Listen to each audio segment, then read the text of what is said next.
Meet Bob. Bob has watched our first 3 videos, Why Invest, How to Invest, and 401k and IRA 101, so he now understands exactly how to invest and manage his retirement accounts. However, he's still confused about the process of retirement and wants to learn more. What should he do? Well, we've got him covered. The first thing Bob needs to understand about retirement is that it revolves around 2 huge government programs, Medicare and Social Security. Medicare is the government's health insurance plan for individuals over 65, and it's traditionally made up of 2 parts. A, which covers inpatient expenses, like hospitals, and B, which covers outpatient expenses, like doctor's visits and lab tests. However, because these 2 parts don't cover everything and don't cap out-of-pocket expenses, 3 products have emerged to bridge this gap. Medicare Part D, which covers prescription medication, Medigap, which covers out-of-pocket costs, and Medicare Part C, or Medicare Advantage, which is actually a full private replacement for Medicare, covering all parts, including D, and capping out-of-pocket expenses. So what plan should you choose? Well, it depends, but as a rule of thumb, the original Medicare Part D and Medigap combo has higher premiums, lower out-of-pocket costs, and is accepted everywhere, whereas Medicare Advantage is the opposite arrangement, especially because it's limited to a specific insurance network. However, this is only a generalization, and Medicare is a complex beast at best. That's why, when it comes time to choose your plan, we highly recommend using our preferred website, which makes it easy to speak with a licensed professional and select the best plan for you. So that's Medicare. The second major part of retirement is Social Security. This is a federal program that takes money automatically out of your paycheck when you're young and then gives you money back once you've reached retirement age. As for how much you get back, it depends on 3 factors: your average career earnings, your employment status during retirement, and the age at which you claim benefits, which can be as early as 62 and as late as 70. Not surprisingly, this decision has major consequences. The earlier you claim your benefits, the smaller they'll be. So unless you're on your last legs, it's probably worth delaying as much as possible.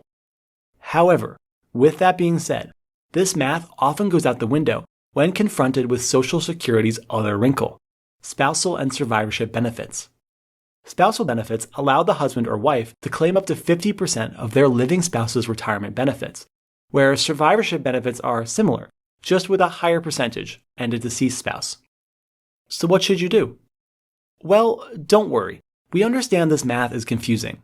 That's why we recommend using our recommended calculator, which makes it easy to run the necessary valuations and make a great retirement decision. Bob is stunned by this ease and is excited to get started.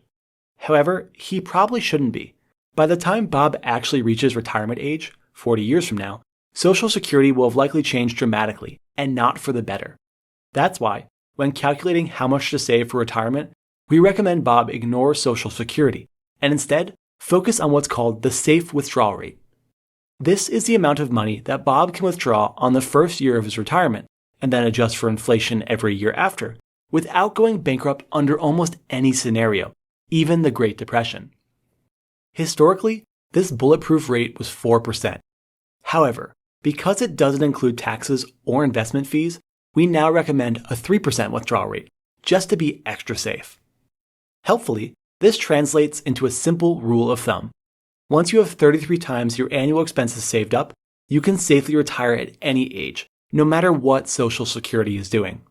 In fact, if you can get to this 33 times number unusually quickly, either by increasing your savings rate or decreasing your expenses, you could retire as early as 30 or 40. For more details on this, be sure to check out our recommended calculator. And remember, no matter what your situation, saving 10 to 15% of your paycheck for retirement remains a great rule of thumb. Finally, before we conclude this video, we just have 3 more things we want to say. 1. Although long-term care insurance sounds great, as it covers things that aren't well covered by Medicare, like nursing homes, it's generally too expensive to be worth the cost. 2. At some point during your retirement, you'll probably be offered annuities, which are contracts with insurers that guarantee you a fixed stream of income over a set period of time. While that consistency may sound tempting, especially to retirees, just know that the cons of annuities, namely their high fees, extreme complexity, and limited cash-out options, generally outweigh any of their pros, especially if you've been investing with a robo-advisor, detailed in our video, How to Invest. 3, and finally, if you're married, have kids, or possess significant wealth, don't delay. Hire a lawyer to create an estate plan, as detailed in our video, Estate Planning 101. Congratulations, you have finished the Retirement Basics curriculum. If you want to see great robo-advisors, retirement calculators, or just more educational material, be sure to check out our website.